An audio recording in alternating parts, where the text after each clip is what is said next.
You've heard about the keto diet and you've heard about the carnivore diet, but which one is better for you, for your health goals, weight loss goals, health optimization goals? How are they different? How are they the same? This video is going to help you understand all that and more, hopefully.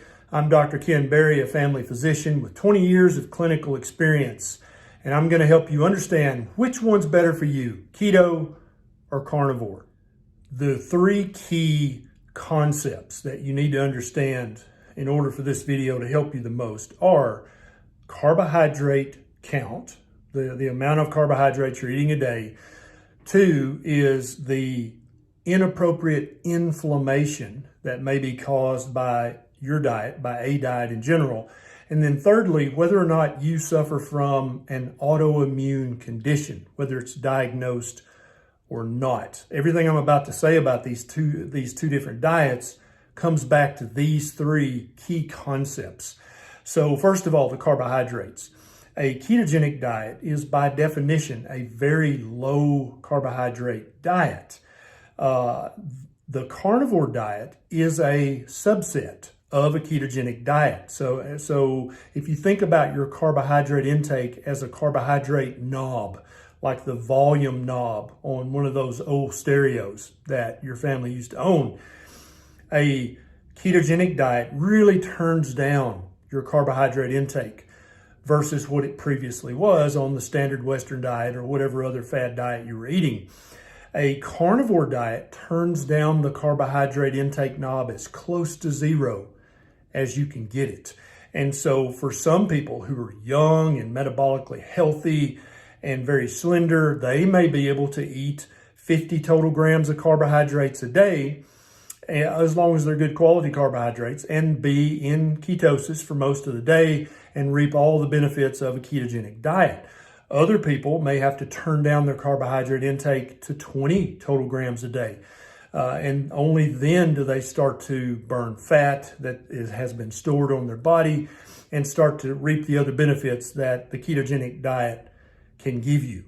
Other people, me included, have to turn down the carbohydrate intake knob as close to zero as I can possibly get it in order to get all the benefits. And that becomes a carnivore diet.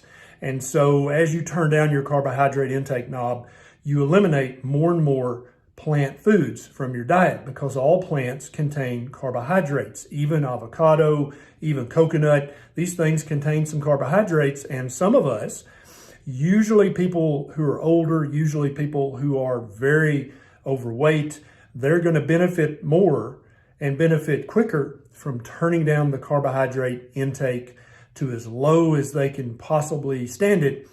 That's how you're going to get your benefits.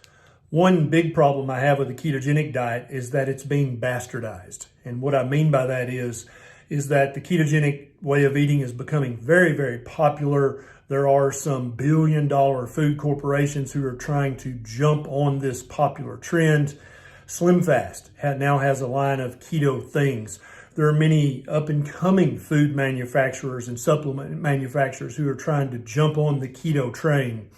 And if you are just coming to this way of eating and you don't understand what the actual definition of a ketogenic diet is, you can be tricked. And so you can spend all day eating keto bars and drinking keto shakes and making keto baked goods with lots of ground up nut flours and think that you're doing keto and keto's not working for you. This is happening to millions of people who are trying a keto diet and not being successful in reaching their health optimization goals.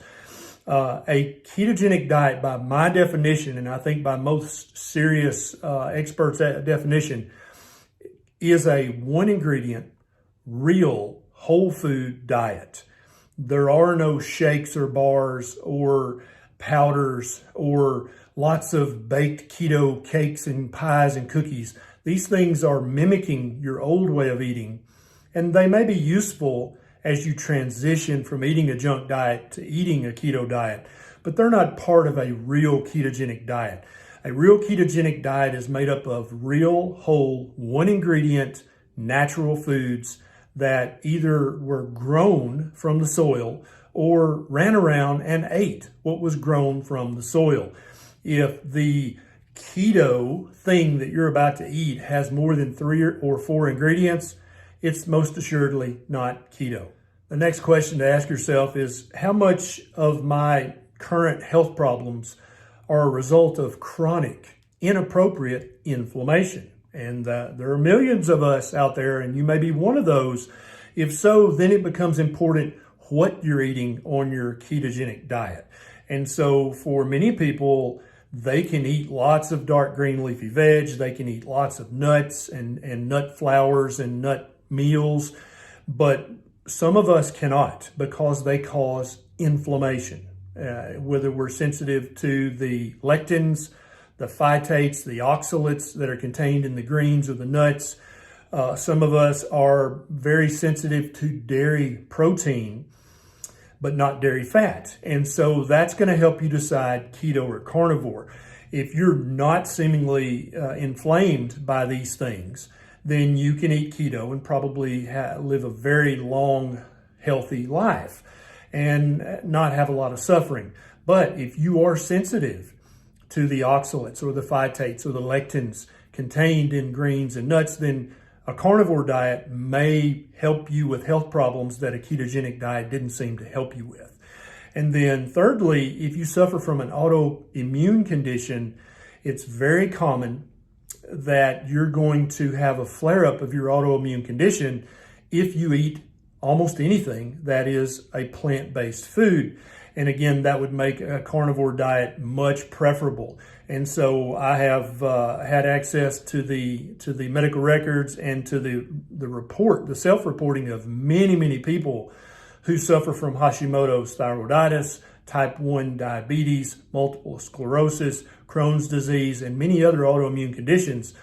Almost without exception, they do better on a ketogenic diet than they did on the standard Western junk diet, but they do best on a carnivore diet. And so you have to take all 3 of these things into consideration before you make the decision for yourself personally, which is better, keto or carnivore. Because the answer is, it depends on you. It depends on your current physiology. It depends on how long you've been metabolically ill. It depends on how overweight you are. It depends on if you have an autoimmune condition or not. It depends on how much chronic inappropriate inflammation plays a part in your current disease processes. If you're currently eating a ketogenic diet that's full of nut flour muffins and bars and shakes and protein powders and lots of keto treats and fat bombs and lots of heavy cream, and you're not making any progress, then I would encourage you to remove all those things from your ketogenic diet and make sure your ketogenic diet consists only of real, whole, 1 ingredient foods. And do that for 30 to 60 days, 30 to 90 days, and then you can actually judge a ketogenic diet and whether it's working for you or not. If your ketogenic diet consists of eating whatever you want but taking some exogenous ketones, then I really encourage you to stop that. That's not a real ketogenic diet, and that's never going to help you realize your health goals. After 30 to 60 days of eating a real, whole, 1 ingredient ketogenic diet, if you're still suffering from chronic inflammation in your joints, in your gut, in your skin, then it's time to try a 30 to 90 day carnivore challenge and remove the nuts and remove all the plants from your diet to see if you can't get that inflammation under control. I bet that it will help a lot. And then thirdly, if you suffer from an autoimmune condition, I would probably skip all the keto and just go straight to a carnivore diet for 30 to 90 days. At the end of the 90 days on carnivore, depending on how much better you feel, which I predict is going to be a lot, you can try to one by one reintroduce real, whole, 1 ingredient ketogenic foods back into your carnivore diet and see how you react to them, see how your immune system reacts to them.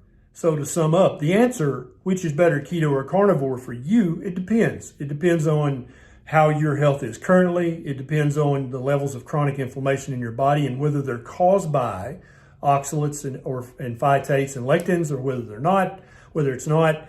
It depends on if you have an autoimmune condition. It depends on your gut bacteria, perhaps. There's still a lot we don't know about the gut microbiome, but somewhere between a low carbohydrate diet and a carnivore diet is the exact perfect spot for you on the proper human diet spectrum. You're going to have to first eliminate all the junk food. Secondly, eliminate all the keto junk that's becoming very popular. Then you can judge a ketogenic diet, whether it's working for you or not. If it's not, then you can turn down your carbohydrate intake knob, get rid of all the plant foods, and try 90 days of carnivore. Only then will you know where on the proper human diet spectrum you feel your best. You're welcome to share this video in your keto or carnivore groups. You're also welcome to share this video with a friend or family member who's struggling currently with their version of keto. This might help them out a lot. This is Dr. Barry. See you next time.